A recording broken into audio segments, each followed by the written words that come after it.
अब लिखिए प्राथमिक क्षेत्र। हो गया। चलिए गुड मॉर्निंग, गुड आफ्टरनून है, केवल गुड नाइट नहीं। आप लोगों से पहली मुलाकात है इसलिए गुड मॉर्निंग, और दोपहर के बाद मुलाकात हो रही है इसलिए गुड आफ्टरनून। लिखिए प्राथमिक क्षेत्र प्राइमरी सेक्टर, प्राथमिक क्षेत्र प्राइमरी सेक्टर।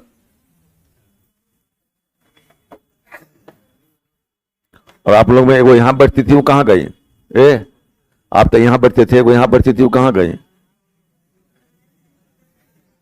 आप तो इधर बैठते थे, यहां बैठने वाली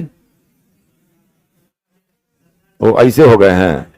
अच्छा, सरकार को परिवर्तन कर दिया, सरकार बदल गई, सरकार बदल गई। आजा आजा, पक्का इसी को वित्त मंत्री बनाया जाएगा, वित्त मंत्री यही बनेगा।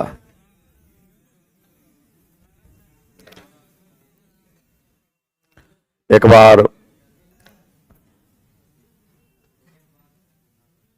वाजपेयी जी विदेश गए तो वाजपेयी जी से पत्रकार तो पूछता है बड़ा विचित्र ढंग से।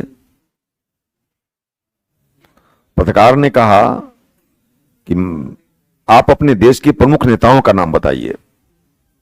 सबका नाम बता दिया, अपना भी नाम बता दिया प्रमुख नेता में, इंदिरा गांधी का नाम ही नहीं बताए। तो पत्रकार ने कहा कि वाजपेयी साहब, लगता है उनका इज्जत सब करता था, पक्ष का लोग हो चाहे विपक्ष का लोग हो, सब लोग इज्जत करते थे। वाजपेयी साहब शायद किसी व्यक्ति का नाम आप भूल रहे हैं। याद करने लगे, करना ही नहीं नहीं, उनको मालूम नहीं था कि हम इंदिरा गांधी नहीं बोले हैं। कहा कि इसके अतिरिक्त हमारे देश की कोई प्रमुख नेता है ही नहीं। कहा कि मैं बताऊं किनका नाम आपने छोड़ा? कहा कि हाँ बताओ। श्रीमती इंदिरा गांधी क्या आपके देश की प्रमुख नेता नहीं है? तब इनको लगा कि अरे तो मैंने आदमी का नाम भूल गए हम। इनका प्रजन सम्मान देखिए, कहते हैं कौन कह दिया है कि देश की प्रमुख नेता इंदिरा गांधी है? हमारे देश की प्रमुख नेता इंदिरा गांधी है ही नहीं। पत्रकार भी माथा पीट लिया कि सर कैसे कैसे आदमी का नाम आपने ले लिया और कहते हैं इंदिरा गांधी हमारे देश की प्रमुख नेता नहीं है। कहा कि नहीं। कहा, इन्होंने कहा कि जब हम पूछते अंतर्राष्ट्रीय प्रमुख नेता का नाम बताइए तब श्रीमती इंदिरा गांधी का नाम बताता। देखिए कितनी बड़ी बात है, माने उनकी उपाधि और भी ऊंचा कर दिए।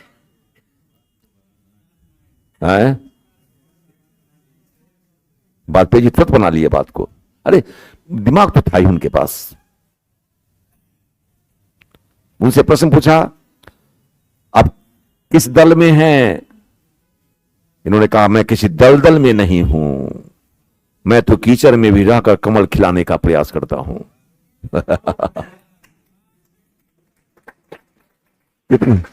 कितनी बड़ी बात कहा दी। वो आदमी की वाणी को एक बार सुनते तो आपको सुनते ही रहने का मन करता। मोदी जी तो हमारे बोलते हैं अच्छी बात है, हाँ अच्छा बोलते हैं ये भी, लेकिन उनकी तुलना नहीं, वो तो आकर्षित कर लेते थे। अभी तो कोनो बात को पिस पिस का इतना ना बोलने लगते हैं।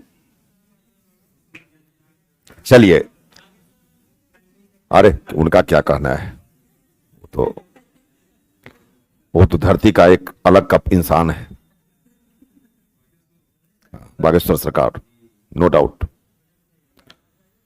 प्राथमिक क्षेत्र प्रकृति प्रदत्त सभी चीजें, प्रकृति प्रदत्त सभी चीजें, प्रकृति प्रदत्त सभी चीजें,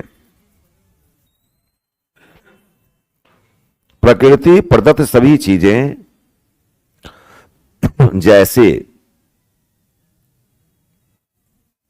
जैसे कृषि,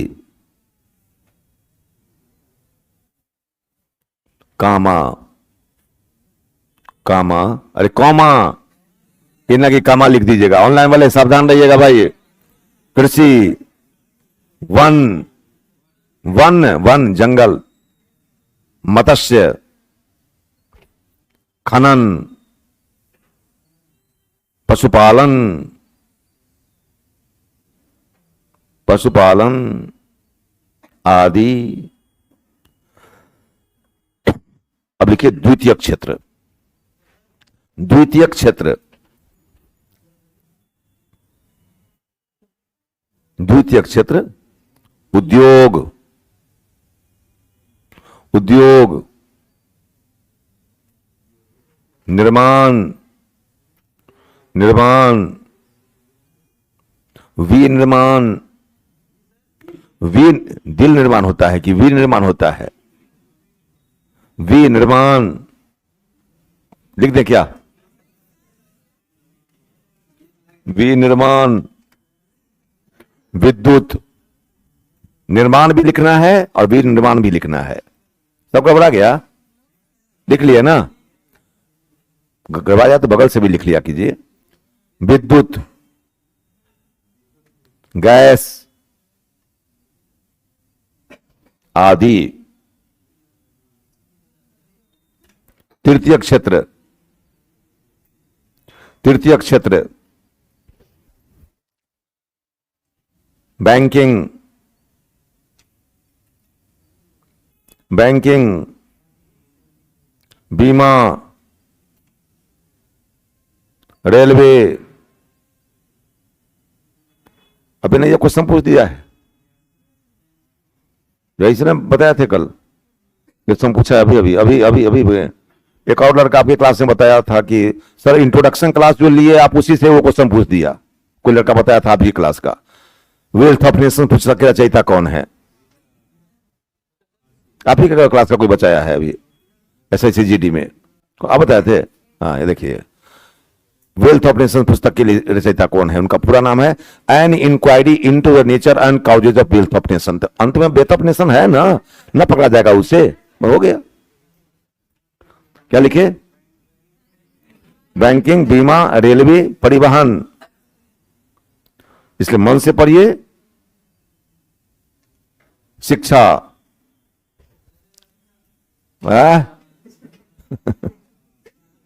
रेलवे के बाद परिवहन, परिवहन के बाद शिक्षा, चिकित्सा, चिकित्सा,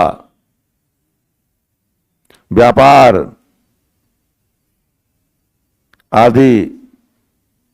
अभी ना कि आदि के बाद मिर्च लिख दीजिएगा, इसे मत लिखिएगा। आदि इत्यादि हुआ, ऐसे आदि इत्यादि में अंतर है, लेकिन हम इकोनॉमिक्स में मन नहीं मान कर चलते हैं। जब हिंदी वाले को लिखाना पड़े तो ये लिखाएंगे आदि नहीं इत्यादि लिखाएंगे।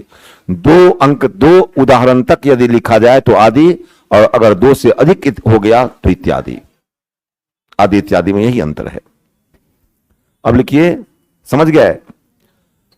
प्रकृति प्रदत्त सभी चीजें प्राथमिक क्षेत्र कहलाती है। नहीं समझा रहे हैं तो दोबारा लिखिएगा, अभी ना लिखाए हैं ये हम। प्रकृति प्रदत्त सभी चीजें प्राथमिक क्षेत्र कहलाती है,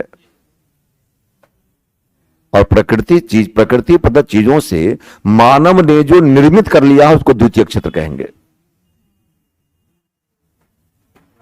और जो सेवाएं प्रदान की गई उसको सेवा क्षेत्र कहेंगे। दिया हुआ, दिया हुआ। बैंक द्वारा प्रदत्त मतलब लोन दिया हुआ बैंक द्वारा।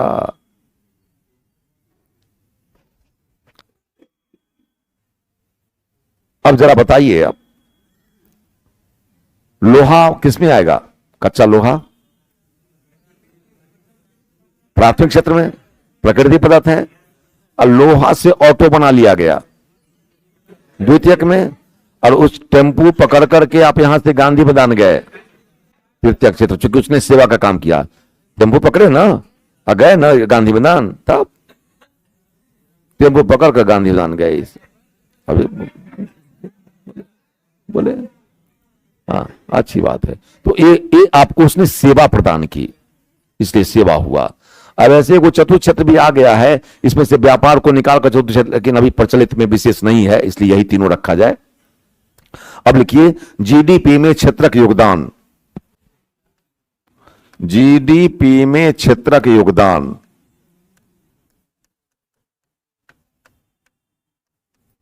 GDP में क्षेत्रक योगदान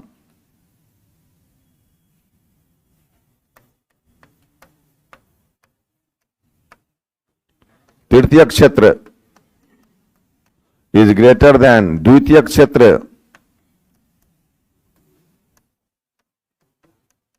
इज ग्रेटर देन प्राथमिक क्षेत्र।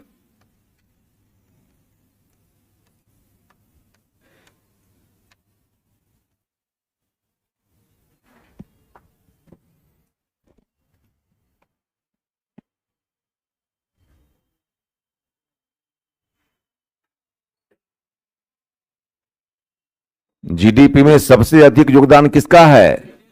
तो जीडीपी नहीं पूछ करके आपसे पूछ सकता है कि भारतीय अर्थव्यवस्था के क्षेत्र में सबसे अधिक योगदान किस क्षेत्र का है? बोलिए। तृतीय क्षेत्र का। उसके बाद और उसके बाद प्राथमिक क्षेत्र। लेकिन एक बात याद रखिएगा, प्राथमिक क्षेत्र का योगदान तो सबसे कम है, लेकिन रोजगार में सर्वाधिक योगदान प्राथमिक क्षेत्र का ही है। लिख लीजिए, रोजगार में सर्वाधिक योगदान प्राथमिक क्षेत्र का ही है। रोजगार में सर्वाधिक योगदान प्राथमिक क्षेत्र, मतलब कृषि कर दीजिएगा कोष्ठ में। रोजगार में सर्वाधिक योगदान, रोजगार में सर्वाधिक योगदान कोष्ठ में कर दीजिएगा प्राथमिक क्षेत्र। रोजगार में सर्वाधिक योगदान प्राथमिक क्षेत्र का है।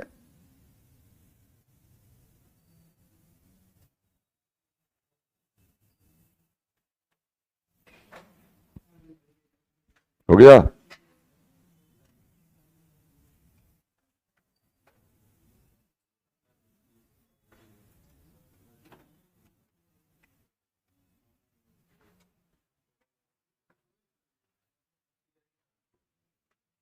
रोजगार में सर्वाधिक योगदान प्राथमिक क्षेत्र का है, और जो जीडीपी में सर्वाधिक योगदान है, तो याद रहेगा। अब लिखिए मुख्य बातें। मुख्य बातें,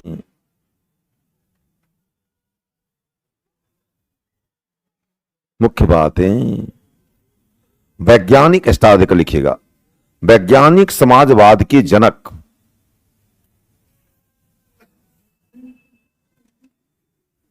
क्या हुआ? कुछ चिल्ला रहा है ना? ना पगला, कैसे सबको पगला नहीं कहना चाहिए, ऐसे नहीं बोलना चाहिए। वैज्ञानिक समाजवाद के जनक जर्मनी के कार्ल मार्क्स को माना जाता है। जी, वैज्ञानिक समाजवाद के जनक जर्मनी के कार्ल मार्क्स को माना जाता है।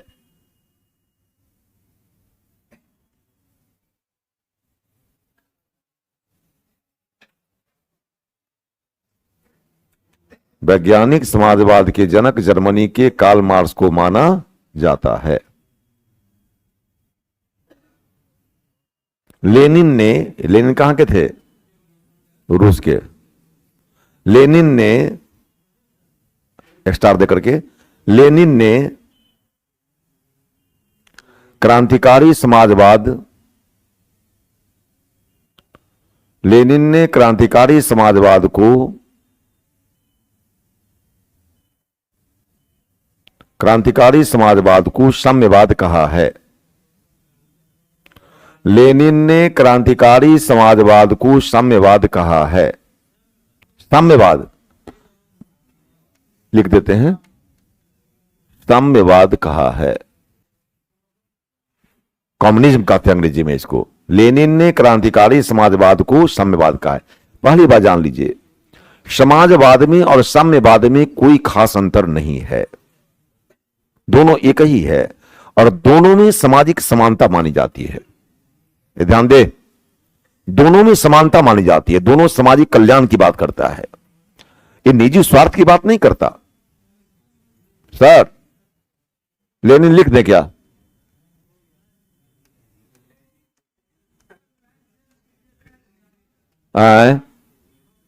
कलम चेंज करें कि बोर्ड चेंज करें?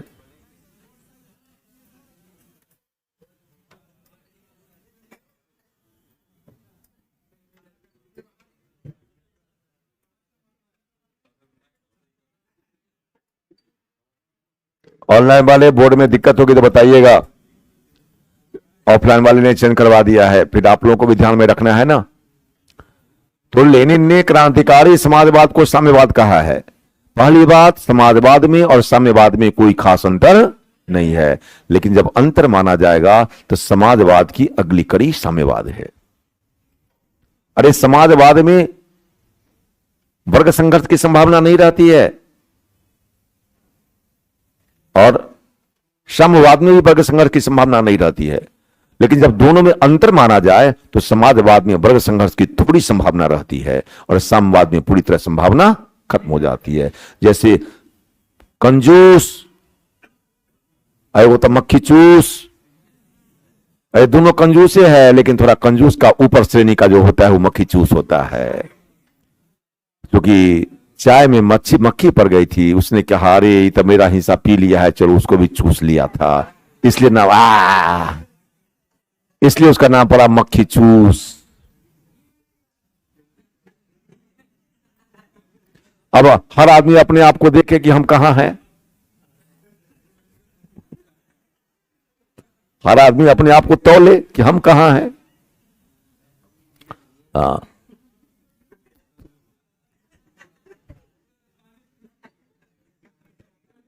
पानी चूस। अब चल, तो एक बात और ध्यान रखें, यहां समाजवाद की अगली कड़ी साम्यवाद है, यानी समाजवाद यहां है तो साम्यवाद यहां है।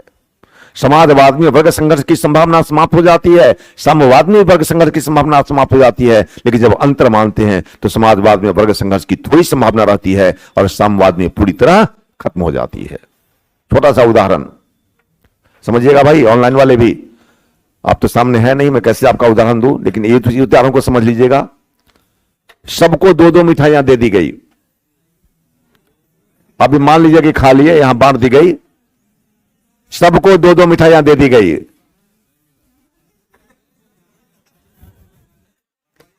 इसको कहते हैं समाजवाद और इसी को कहते हैं साम्यवाद।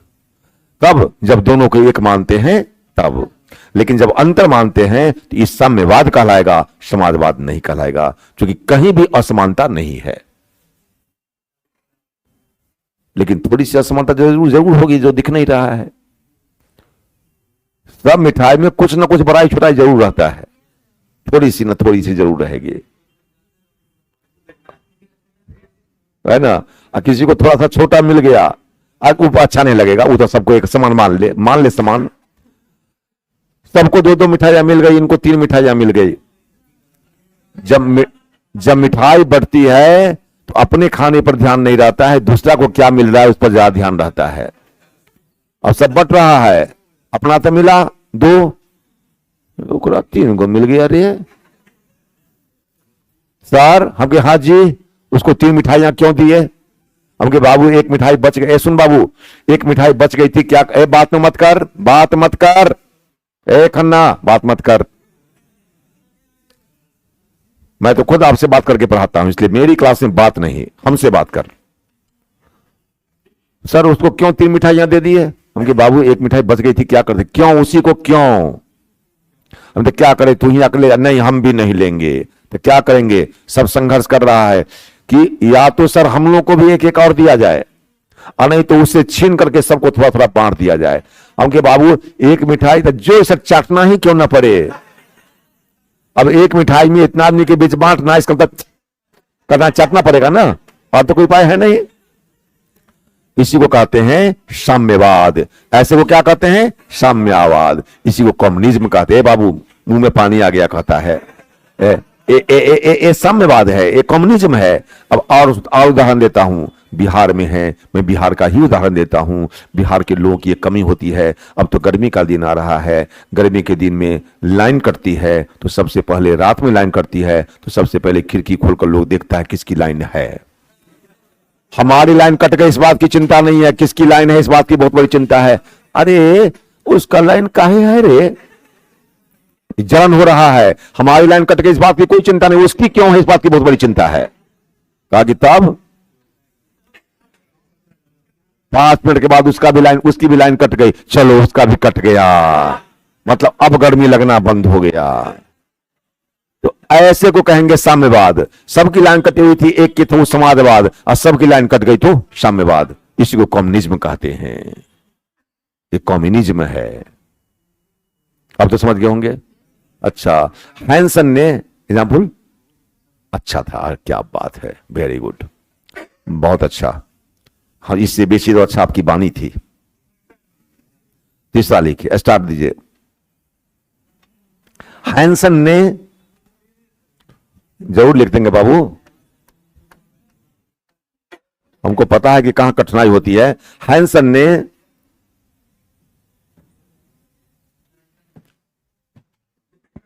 हैंडसम नहीं रे, हैंसन, हैंडसम बनता है। हैंसन ने मिश्रित अर्थव्यवस्था को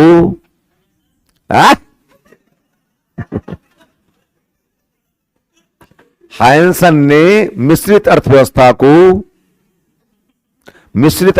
को मिश्रित, अभी न लिखे हैं जी तंदे पहले, मिश्रित अर्थव्यवस्था को दोहरी अर्थव्यवस्था की संज्ञा दी है।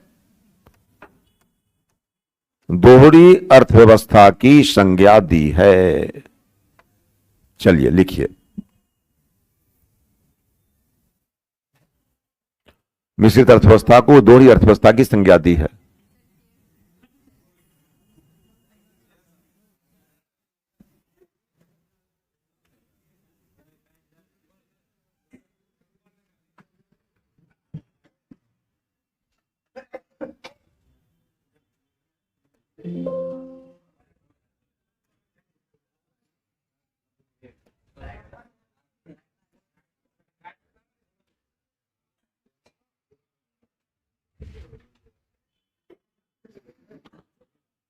किसने कहा दोहरी अर्थव्यवस्था? अरे एक मोबाइल में दो सिम है कि नहीं है? मोबाइल एक, सिम दो है कि नहीं है? तो एक देश अर्थव्यवस्था दो, एक देश अर्थव्यवस्था दो। इसका मतलब क्या? भारत में पूंजीवाद भी है और समाजवाद भी है, दोनों है कि नहीं? इंग्लैंड पूंजीवाद का उदाहरण है, जापान पूंजीवाद का उदाहरण है, लेकिन चाइना समाजवाद का उदाहरण है, रशिया समाजवाद का उदाहरण है कि नहीं है? लेकिन भारत कहता है तुम लोग बनाओ, अपनाएंगे हम। भारत ने दोनों को मिलाकर अपना कर लिया। चाइना की वस्तु सस्ती इसलिए होती है कि दिमाग नहीं खपाता है ज्यादा लगा उत्पादन अति करने पर। अमेरिका ने बनाया, इंग्लैंड ने बनाया, उसको मंगवा लिया, दोनों को मिलाकर के अपने बनवा लिया है वो। उसका लागत मूल्य कम होता है। क्यों?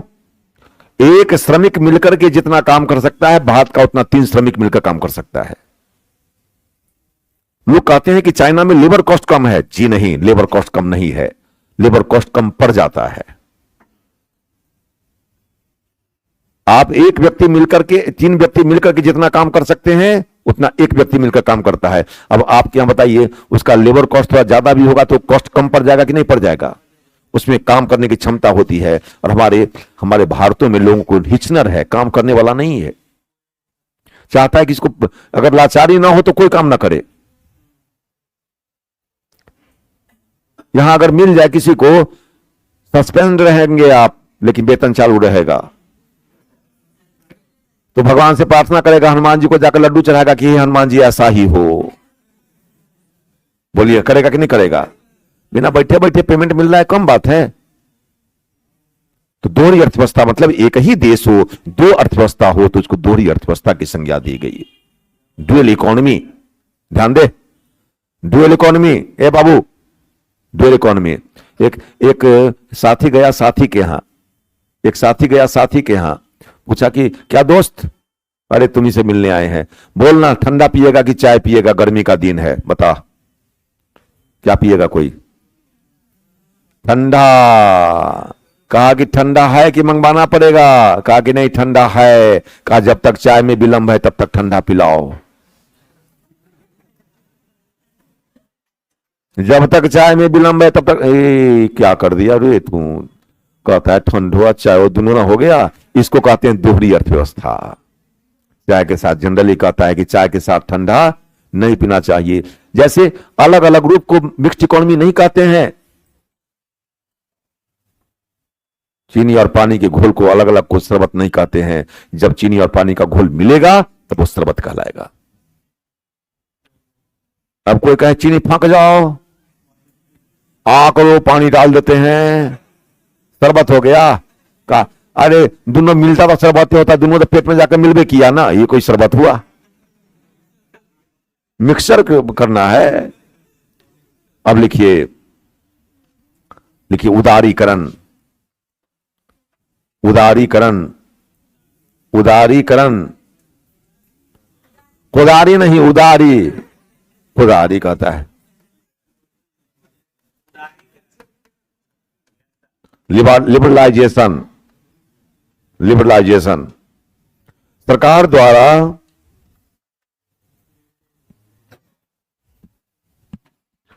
निजी क्षेत्रों पर लगे प्रतिबंध को, सरकार द्वारा निजी क्षेत्रों पर लगे प्रतिबंध को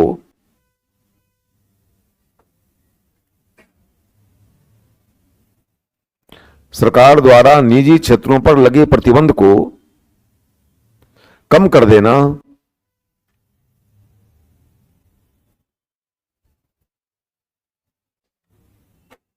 अथवा हटा देना उदारीकरण कहलाता है। सरकार द्वारा निजी क्षेत्रों पर लगे प्रतिबंध को कम कर देना अथवा हटा देना उदारीकरण कहलाता है।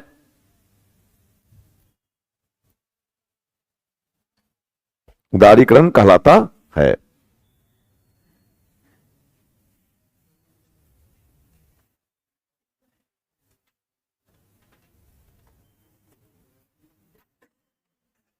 केवल 3 क्षेत्र सार्वजनिक क्षेत्र के लिए आरक्षित हैं।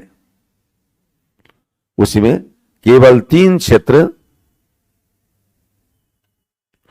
केवल 3 क्षेत्र सार्वजनिक क्षेत्र के लिए आरक्षित हैं।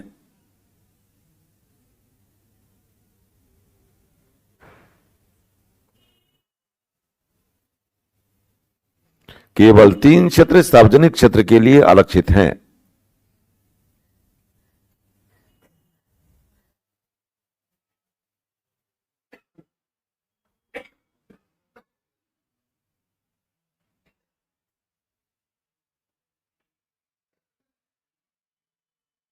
पहला परमाणु ऊर्जा, पहला परमाणु ऊर्जा। दूसरा परमाणु अनुसंधान,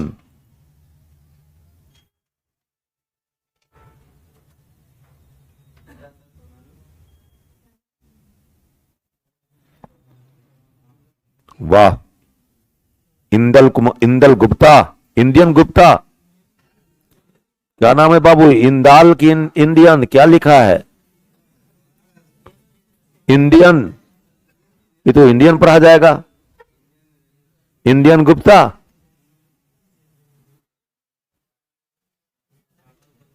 वाह, मां के प्रति इसको बहुत प्रेम है, इसलिए ऐसे व्यक्ति को, ऐसे लड़का को बहुत बहुत धन्यवाद। अपनी मां के प्रति इसको बहुत प्रेम है। इससे बड़ा क्या हो सकता है? जो मां को भूल जाए वो दुनिया, उसने सारा संसार को भूला गया। इसलिए जीवन में कितना बड़ा पद पर चले जाइए, लेकिन जीवन में मां को कभी मत भूलिए।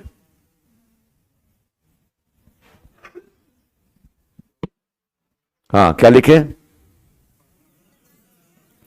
परमाणु ऊर्जा, परमाणु अनुसंधान। तीसरा रेलवे, रेलवे। क्वेश्चन में कर दीजिए। रेलवे में, क्वेश्चन में लिखिएगा करके, रेलवे में निजी क्षेत्र को प्रवेश करने की अनुमति मिल गई है। रेलवे में निजी क्षेत्र को प्रवेश करने की अनुमति मिल गई है। रेलवे में निजी क्षेत्र को प्रवेश करने की अनुमति मिल गई है। किंतु अभी भी,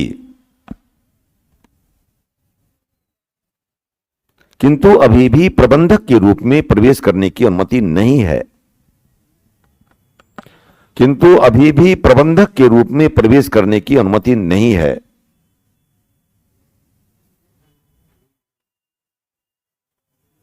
प्रबंधक के रूप में प्रवेश करने की अनुमति नहीं है।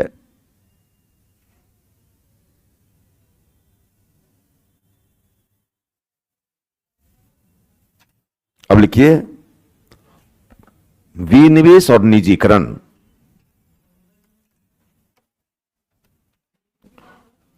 विनिवेश प्रबंधक के रूप में प्रवेश करने की अनुमति नहीं है। अब लिखिए विनिवेश और निजीकरण।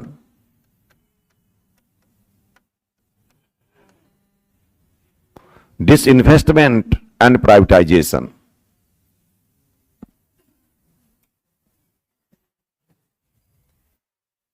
Disinvestment and privatisation. सरकार द्वारा, लिखिए सरकार द्वारा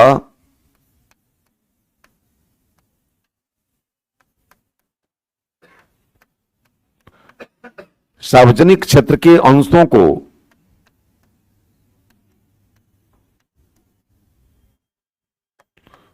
सरकार द्वारा सार्वजनिक क्षेत्र के अंशों को निजी हाथों में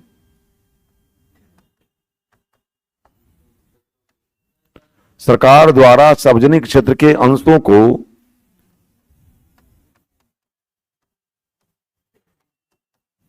निजी हाथों में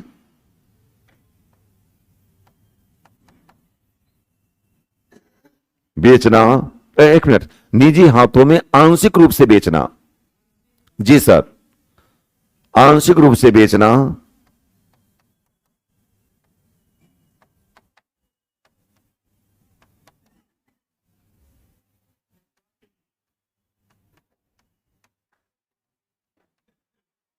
आंशिक रूप से बेचना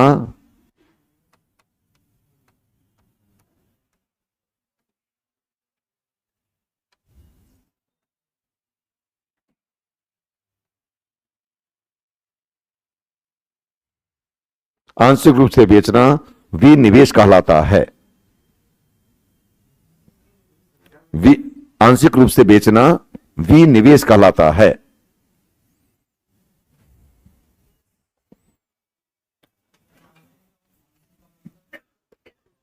बताएंगे, लिखिए ना, लिख लिए ना, हम बताएंगे, अभी थोड़ा बताएंगे।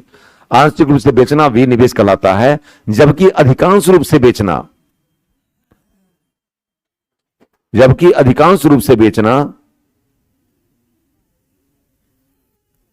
अधिकांश रूप से बेचना निजीकरण कहलाता है। निजीकरण कहलाता है।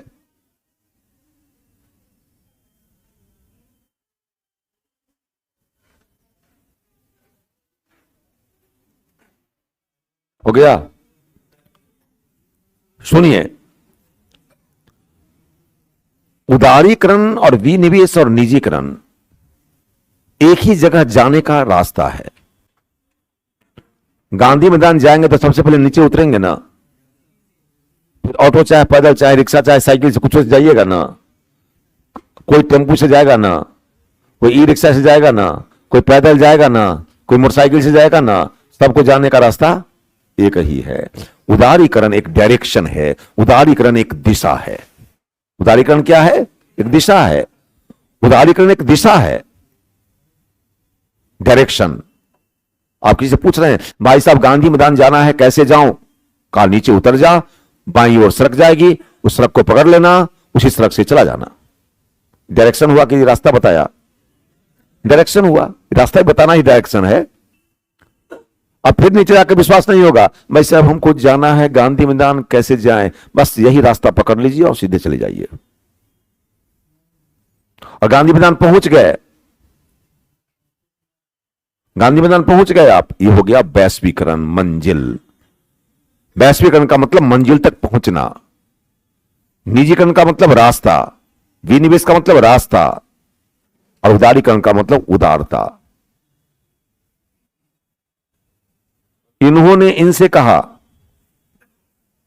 सामने है इसलिए उदाहरण दे रहे हैं, इन्होंने इनसे कहा, है तो तुम छोट, लेकिन तुम्हारे पास पैसा आया है घर से, कुछ चाय वो पिलाएगी? ऐसे बोल रहे हैं, बुलाने मानिएगा।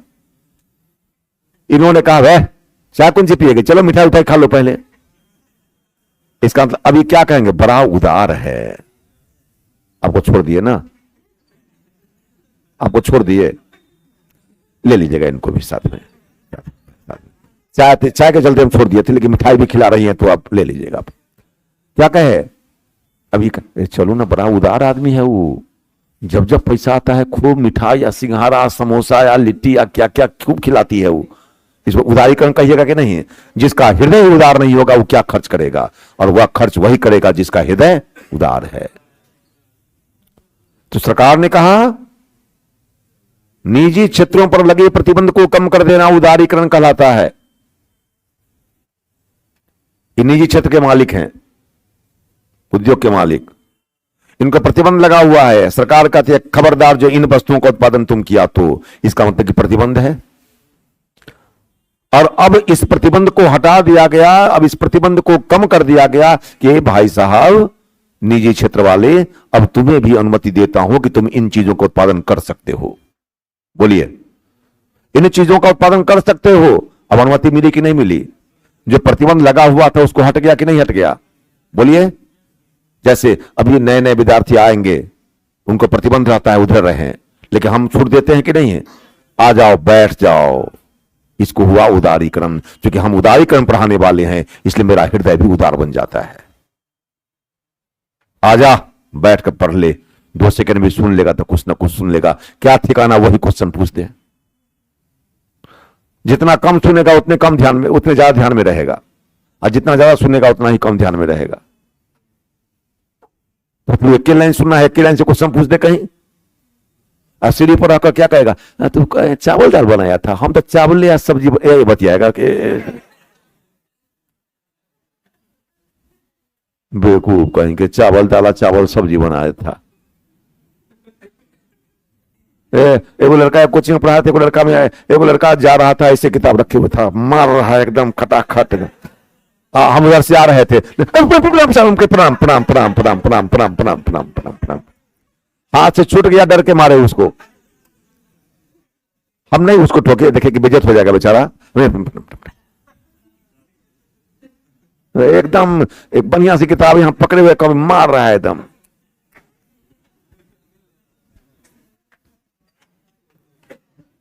तो विनिवेश सरकार ने कहा, ए भाई प्रतिबंध लगा हुआ था, उस प्रतिबंध को हटा दिया, इसको उदारीकरण कहेंगे। 3 क्षेत्र सार्वजनिक क्षेत्र के लिए आरक्षित हैं। परमाणु ऊर्जा, परमाणु अनुसंधान अभी भी सरकार के अधीन है, प्राइवेट को नहीं अधिकार है। लेकिन रेलवे में सरकार ने निजी क्षेत्र को प्रवेश करने की अनुमति दे दी है ना, लेकिन अभी भी इसके बावजूद भी प्रबंधक को प्रबंधक के रूप में प्रवेश करने की अनुमति नहीं है। उसे मैनेजमेंट उसके हाथ में नहीं है। किसमें? रेलवे में मैनेजमेंट उसके हाथ में नहीं है। तो इस प्रकार से हो गया। अब जब उदारता बरतिएगा तब ना कोई संपत्ति बेचिएगा। विनिवेश और निजीकरण, विनिवेश का मतलब सरकार, ये पब्लिक सेक्टर है, ये बाबू पब्लिक सेक्टर है, ये प्राइवेट सेक्टर है। Public sector, private sector. Public sector में कितना परसेंट है? 100%। ये कितना है? 0%। 90% 10%, 70% 30%। यानी 10% बेचा तो सरकार के पास कितना रह गया?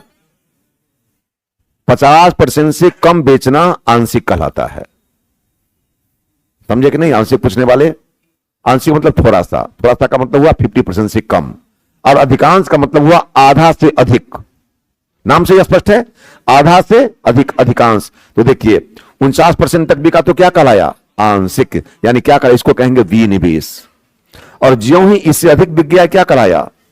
निजीकरण। नहीं कहलाया? विनिवेश और निजीकरण। अब 100% बिक गया, इसका मतलब निजीकरण हो गया, पूर्ण निजीकरण हो गया। 51% में बिक गया तो निजीकरण हो गया। यानी this investment is a partial privatisation. विनिवेश भी एक प्रकार का आंशिक निजीकरण ही है। सही कि गलत? विनिवेश भी आंशिक अब देखिए, तो उदारीकरण डायरेक्शन है, निजीकरण रास्ता है। मैंने बताया गांधी मैदान जाने का रास्ता है, वही गांधी मैदान जाने का रास्ता निजीकरण है। अब बताइए, एक मकान है, 20 कमरा है मकान में, ये सरकार का है। हम उदाहरण दे रहे हैं ना कि सरकार का है, कोई सुन लेगा तो पकड़ लेगा हमको, ये सरकार का है कि हमारा है, ये क्या बता रहे थे? हम आप बताइएगा, सब उदाहरण दे रहे थे। ये मकान है, किसका है? चलिए अब आप लोग भी बोले, तो अकेला हम नहीं है, हम कहे वो सब बोला है। तो 100% सरकार का है। सरकार ने उदारता बरत दी, क्या करें, बेच देते हैं। बताइएगा, एक रूम बेच दिया, क्या कहलाएगा? विनिवेश की निजीकरण। 2 रूम बेचा, 5 रूम बेचा, 7 रूम बेचा, 11 रूम बेचा, निजीकरण। आधा से ऊपर ना हो गया हो तो इसको निजीकरण कहते हैं। तो ऐसे को विनिवेश और निजीकरण की संज्ञा दी गई। अब इसको नोट कर लीजिए आप। और हम कल समझाएंगे वैश्वीकरण, अधूरा रह जाएगा इसलिए नहीं समझा रहा हूं। वैश्वीकरण को समझाऊंगा कल ये चैप्टर समाप्त हो जाएगा। चलिए, थैंक यू, बहुत बहुत धन्यवाद। बहुत मन से पढ़ते हैं, इसके लिए बहुत बहुत धन्यवाद। देख, ताली बजा तो ढंग से बजाया कर, नहीं तो नहीं। अब क्या, नहीं तो मकई के लावा की तरह ताली मत बजाया कर। दो चार गो लावा फूटा, बाकी थोड़ी रह गया है, ऐसे ऐसे मत कर। चलिए।